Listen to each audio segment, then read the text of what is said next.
नाजरीन, हम प्रोग्राम तारीख़ कलीसिया की छठी किस्त के साथ आपके सामने हाज़िर हैं। आज हम ख़ुसूसी तौर पर 251 से लेकर 300 तक इस दुरानिया में जो दौर है उसके बारे में सीखेंगे और देखेंगे और उस पर गौर व खौज करेंगे। और हम देखते हैं कि इस दौर में ख़ुसूसी तौर पर दो बहुत बड़ी एज़ार सानियाँ जो हैं वो मसीहों पर आईं। एक 250 से लेकर 251 तक और दूसरी 303 से लेकर 305 तक। इसमें इन एज़ार सानियों में जिन चीज़ों का इजाफ़ा हुआ उसमें ख़ुसूसी तौर पर यह था कि मसीही लोगों को पकड़ा जाता और उन्हें मजबूर किया जाता कि वो उनकी देवी देवताओं के सामने सिजदा करें, और जो ऐसा नहीं करता उसे दरिंदों के सामने फेंका जाता जो उन्हें चीर फाड़ करके ख़त्म कर देते थे। और इसके अलावा मसीहों को आपस में तलवार देकर, हथियार देकर लड़ने का कहा जाता कि जो बच जाएगा उसे छोड़ दिया जाएगा। लेकिन हम देखते हैं कि इन एज़ार सानियों में मसीही मारने की बजाय मर जाना ज़्यादा पसंद करते थे कि हम मारेंगे नहीं, क्योंकि ये तालीम हमारे निजात हिंदा ने हमें नहीं दी। अलबत्ता वो अपने आप को मौत के लिए पेश कर देते थे। तो इन सारे हालातों में ईमान जो है वो परवान चढ़ता है। तो आए, आज हमारे साथ शरीके गुफ्तगू रहेंगे बाबू असलम पीटर साहब। हम बाकायदा तौर पर बाबूजी को अपने प्रोग्राम में खुश आमदीद कहते हैं। बाबूजी, बहुत शुक्रिया बाबूजी आपका, और तमाम नाजरीन आपका भी शुक्रिया कि आप सब हमें कबूल करते हैं और हम आज की छठी किस्त में आपके सामने हाज़िर हैं। हाँ नाज़रीन, हम देखते हैं कि इसी दौर में पहला चर्च जो है वो भी मुकर्रर होता है। पहला चर्च जो है वो भी तामीर होता है यूरोप में, दूरा यूरोपस मकाम पर, जो 232 में बना, और ये मगरब में बनने वाला पहला चर्च है जिसमें लोगों ने खुदा की हम्दो तारीफ़ का आगाज़ किया। इसी दौर में बहुत बड़े बड़े थियोलॉजन भी पैदा हुए जिन्होंने कलीसिया को मुनज़्ज़म करने में बहुत अहम किरदार अदा किया। और ये मजहबी सूरत हाल है, ये सियासी सूरत हाल है। इसलिए मैं चाहूँगा बाबूजी से कि बाबूजी इस दौर में आप हमें, हमारे नाजरीन को रोमी कैसर, जो बड़े बड़े कैसर हुए हैं, क्योंकि सियासी हालात जो हैं, सियासी जो वाक़यात होते हैं उन्हीं की सोच की बिना पर होते हैं, तो उन रोमन कैसरों के बारे में हमारे नाजरीन को कुछ बताएं। बहुत शुक्रिया बाबूजी। आज 251 से कैसरों की बात करेंगे हम। इस दौर में जो कैसर हुए हैं, सबसे पहले 200 अगस्त 251 में कैसर वलेसियानस हुआ है, और ये अगस्त 253 तक रहा। और फिर हम वलेरियन, इसके बाद जो कैसर हुआ कैसर वलेरियन, ये अगस्त 253 में बना था और जून 260 तक ये कैसर रहा। फिर इसके बाद जो है वो कैसर गलियानस हुआ। गलियानस जो है ये सितंबर 253 में बना था और ये सितंबर 268 तक रहा है। ये डेट आप समझ रहे हो डबल हो रही, 253 में वो भी था। ये क्या सिलसिला? दरअसल होता यूँ था कि रोम जो है वो मुख्त सल्तनत, जैसे पिछली दफ़ा बात की, वो बड़ी दो सल्तनतों में बट गया था। तो एक जो अगर एक ही शबे हुक्मरानी कर रहा था पहले और दूसरा इस तरफ कर रहा था, लेकिन बाद में क्या होता था, जब एक पावर कमज़ोर होती वो फिर मुश्तरका एक ही बन जाता था कैसर। इसलिए ये जो हम गलियानस है वलेरियन के बाद आया है, तो ये फिर बाद में सितंबर 268 तक ये कैसर रहा है। इसी तरह क्लॉडियस II, पहले जो क्लॉडियस अव्वल था ये क्लॉडियस दोम हुआ है, ये भी सितंबर 268 में बना था और अप्रैल 217 तक ये कैसर रहा और ये एम्परर रहा। मैं एक किसी बात करूँगा कि जो औहदे थे रोमी, जो कैसर होना, एम्परर होना, या फिर वो ऑटोनोमस एक ऑटोक्रेटर होना, ये मुख्तलिफ टाइटल से इनकी किसी वक्त हम वजाहत करेंगे। लेकिन आज जब हम बात करें तो ये क्लॉडियस दोम हुआ, दोम के बाद ऑरेलियन हुआ था, ये मई 270 में बना था और ये अक्टूबर 275 तक कैसर रहा। फिर टैसिटस हुआ है, जनरल टैसिटस, آپ نے نام سنا ہوگا، یہ ٹیسیٹس ایک رائٹر بھی ہوا ہے نا، تو وہ یہ رائٹر نہیں، یہ کیسر تھا روم کا. تو یہ دسمبر 275 میں بنا تھا اور یہ جون 276 تک رہا یہ کیسر. اور پھر پروبس اس کے بعد جو کیسر بنا ہے، پروبس جون 276 میں بنا اور ستمبر 282 تک یہ رہا ہے. پھر ہم دیکھتے ہیں کیرینس ہے. تو یہ کیرینس جو ہے یہ اگست 263 میں بنا تھا اور یہ ستمبر 285 تک رہا. پھر نومیرین کیسر ہے، یہ اگست 283 میں بنا تھا اور یہ نومبر 284 تک رہا. اور پھر ہم دیکھتے ہیں ڈایوکلیشن، اس کو کئی ناموں سے اردو میں لکھا گیا ہے. دومیتیان بعض کتابوں میں اس کو لکھا گیا ہے کہ دومیشیان، اور تو صحیح اس کا نام ڈایوکلیشن یا ڈایوکلیتیان کہیں لکھا ہے. مختلف ناموں سے اس کو یاد کیا گیا ہے. یہ 20 نومبر 284 میں کیسر بنا تھا اور یہ 1 مئی 305 تک کیسر رہا. یہ ایک کیسر ہے جو جس کے دور میں آخری اعزار ثانی ہوئی تھی مسیحیوں کے. پہلی اعزار ثانی شروع ہوئی تھی کیسر نیرو کے دور میں اور یہ آخری اعزار ثانی مسیحیوں پر ہوئی ہے روم کی طرف سے کہ یہ کیسر ڈیوکلیشیان کی طرف سے ہوئی ہے. اور جیسا آپ ابھی بتا رہے تھے کہ اس دور میں 2 جو ہے مشہور اعزار ثانیاں بڑی ہوئیں. تو جیسے ایک تو ڈیسیس کی طرف سے، ایمپرر ڈیسیس کی طرف سے، اور پھر دوسری یہ کیسر ڈیوکلیشن کی طرف سے ہوئی ہے. ان اعزار ثانیوں میں جیسا بتایا آپ نے کہ ایمان مسیحیوں کو اور زیادہ بڑھا ہے. اور جیسے کسی نے کہا کہ بہت سارے مسیح جب شہید ہوتے تھے تو جتنے زیادہ شہید ہوتے تھے، شہید کرنے والے ہی بعض دفعہ وہ مسیحیت میں آ جاتے تھے. اس لیے ایک ہمارے ابتدائی صدیوں کے مسیحی عالم نے لکھا کہ شہیدوں کا خون مسیحیت کا بیج ہے. شہیدوں کا خون مسیحیت کا بیج ہے. اور اس دور میں جو فیمس آگے ہم بات کریں گے رائٹرز، ان کی بات کریں گے اور بڑے بڑے نام تھے. یہ اس طرح سے کیسر تھے جو کہ 251 سے لے کر 305 تک رہے ہیں اس دور میں. تو ہم دیکھتے ہیں کہ یہ کافی مشکلات کا دور تھا، لیکن خدا کا پاک روح، خدا کا فضل جو ہے وہ کلیسیا کو آگے بڑھنے میں قوت اور قدرت بخشتا ہے. اس لیے ہم دیکھتے ہیں کہ جہاں جہاں بہت زیادہ ظلم تھا، جیسے آپ نے کہا کہ شہیدوں کا خون جو ہے وہ کلیسیا کے لیے بیج ہے، جو ایمان میں تناور درخت بننے میں جن لوگوں نے مدد کی، جن لوگوں نے اپنا کردار ادا کیا. میری مراد مسیحی علماء سے ہے، مسیحی مصنفین سے ہے، جنہوں نے ایمان کا پرچار بھی کیا، اور مبارک ہو ان کی قلم جنہوں نے ہمارے لیے ایمان کی سچائیوں کو قلم بند بھی کیا.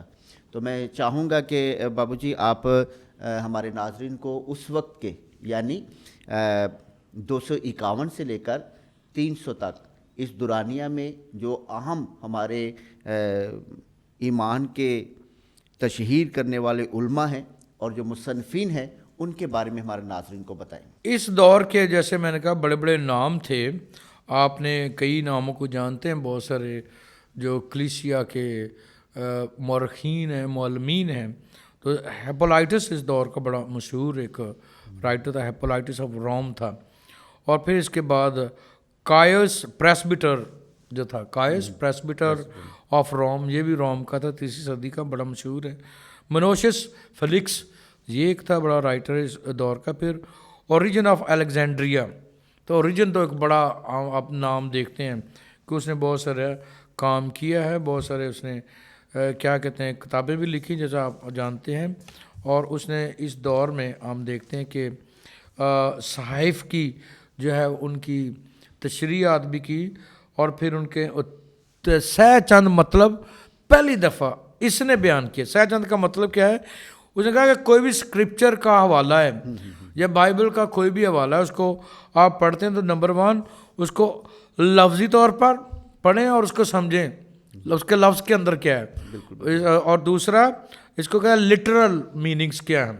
دوسرا اس نے کہا کہ اسی کو آپ اخلاقی طور پر دیکھیں کہ اخلاقی تعلیم اس کے اندر کیا ہے، اس حوالے کے اندر مورل ایجوکیشن یا مورالٹی کیا ہے، اور جس کا تعلق انجیلی اقدار سے کہ انجیلی مورل ویلیوز کیا ہیں اس کے اندر. یعنی کہ جب تینوں اور پہلوؤں پر تیسرا غور کیا جائے. ایک اور پہلو رہ گیا، ہاں ایک اور پہلو رہ گیا، اور تیسرا تھا علامتی پہلو. علامتی کا مطلب ہے کہ اصطلاحی طور پر کس طرح سے وہ اپلائی ہو سکتا ہے چیزیں. تو یہ سمبولیکل اس کے معنی کیا ہیں. تو اس نے جب یہ بات کی تو اس نے جو تصنیف لکھی، جیسے اس کی بڑی مشہور تصنیف تھی شہادت کی نصیحت اور پھر دعا، یہ اس کی بڑی مشہور اس وقت کی جو کتابیں تھیں.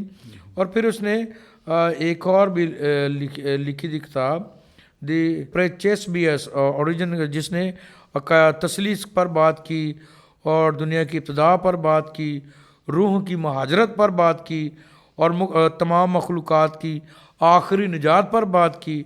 اور وہ ایک بڑا سحر انگیز قسم کا لکھاری تھا کہ جس کے قلم کے سحر میں لوگ ڈوب جاتے تھے، کھو جاتے تھے، اور اس کے قلم سے وہ پھر بہت سارے نئے لوگ جنم لیتے تھے، ان کا ایمان جنم لیتا تھا. تو یہ سب خدا کے فضل اور خدا کے روح سے ہی ممکن ہے. اور پھر ایک اور نام بھی ہیں، جیسے سیبیلیس اس دور میں ہوا ہے، نواشن بعد میں یہ ایک بدعتی تعلیم بھی بن گئی، نواٹزم بعد میں اسی کے تعلیم سے نکلی ہے. پھر پال آف ساموسیٹا ہوا ہے اس دور میں، اور پھر گریگری تھاماتھورگس ہوا ہے یہ اسی دور میں. پھر میتھوڈیس آف اولمپس ہوا ہے، لیوشن آف انطاکیہ ہوا ہے، اور پھر افراہارٹ ہوا ہے، اور اتھناسیس آف الیگزینڈریا. یہ اتھناسیس بڑا نام ہے کیونکہ آپ جانتے ہیں کہ اس نے اتھناسیس کا عقیدہ بھی لکھا. یہ اسی دور میں یہ جو صدی ہے ہماری، جو 251 سے 300 کے درمیان یہ پیدا ہوا تھا. اور چوتھی صدی میں پھر ہم اس کی تعلیمات کو اگلی صدی میں دیکھیں گے کہ یہ ایک بڑی شخصیت اس دور میں پیدا، جس کے آپ اتھناسیس کا عقیدہ بھی جانتے ہیں، اور جس نے یہ لکھا جو ہمارے مسیح ایمان کی بنیاد ہے.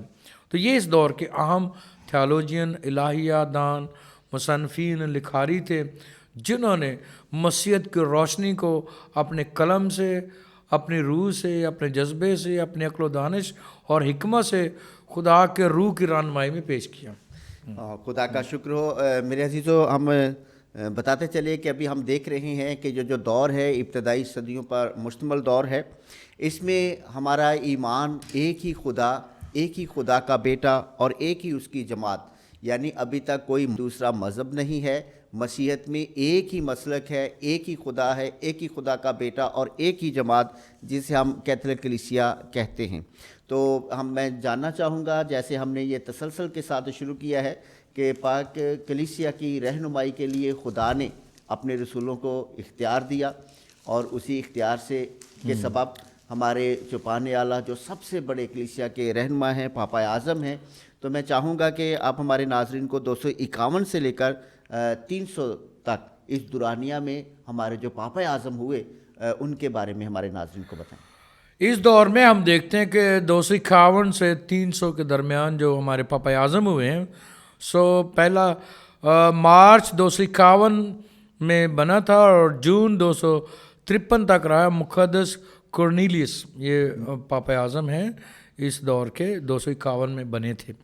اور پھر اسی طرح سے لوشیس ہیں اول، یہ 27 مئی 253 کو بنے تھے پاپا اعظم، اور 5 مارچ 254 تک رہے. مقدس اسٹیفن اول بنے پاپا اعظم، اور یہ 12 مئی 254 کو بنے تھے، اور 2 اگست 257 تک یہ پاپا اعظم رہے. پھر ہم دیکھتے ہیں مقدس سکسٹس دوم. تو پہلا مقدس سکسٹس اول ہم نے دیکھا تھا، اب یہ سکسٹس دوم کے نام سے پاپا اعظم بنے. 30 اگست 257 میں بنے تھے، اور 6 اگست 258 تک یہ پاپا اعظم رہے. پھر مقدس ڈایونیسیس ہے جو 22 جولائی 259 کو بنے تھے، اور 26 دسمبر 268 تک یہ پاپا اعظم رہے. اس کے بعد ہم دیکھتے ہیں مقدس فیلکس اول، یہ 5 جنوری کو بنے تھے، 269 کو بنے، اور 30 دسمبر 274 تک یہ پاپا اعظم رہے. اسی طرح سے مقدس یوٹیکین بنے ہیں 4 जनवरी 275 को बने थे ये पापा आज़म, और ये 7 दिसंबर 283 तक पापा आज़म रहे। मुकद्दस कायस या कायस भी कहते हैं, कायस जो उनका प्रोनाउंसिएशन कायस, तो कायस ये 17 दिसंबर 283 को बने थे और 22 अप्रैल 296 तक पापा आज़म रहे।